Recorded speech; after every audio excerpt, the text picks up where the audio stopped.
শুক্রবার থেকে পেট্রোল ডিজেলের দাম লিটার পিছু 2 টাকা করে কমলো। সকাল 6টা থেকে নতুন দাম ধার্য হয়েছে। এক্স হ্যান্ডেলে টুইট করে কেন্দ্রীয় পেট্রোলিয়াম মন্ত্রী হরদীপ সিং পুরী লিখেছেন, পেট্রোল ও ডিজেলের দাম লিটার প্রতি 2 টাকা করে কমিয়ে দিলেন প্রধানমন্ত্রী নরেন্দ্র মোদী। ভারতের প্রধানমন্ত্রী ফের প্রমাণ করেছেন ভারতের কোটি কোটি পরিবারের কল্যাণই তার সবসময়ের লক্ষ্য। তিনি আরও লেখেন, মোদীর দূরদর্শী নেতৃত্বের কারণে বিশ্বজোড়া সংকটের মধ্যেও দেশের কোনো পরিবার ক্ষতিগ্রস্ত হয়নি। বাড়ানোর বদলে গত 2.5 বছরে ভারতে পেট্রোলের দাম কমেছে 4.65%। প্রসঙ্গত, এর আগে 8ই মার্চ নারী দিবসের দিন রান্নার গ্যাসের দাম 100 টাকা কমিয়েছিল মোদী সরকার।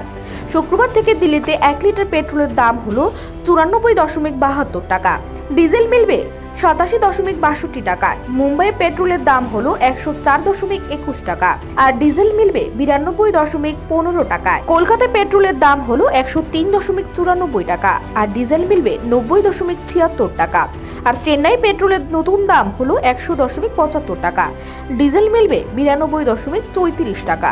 Bureau report, Asian Times.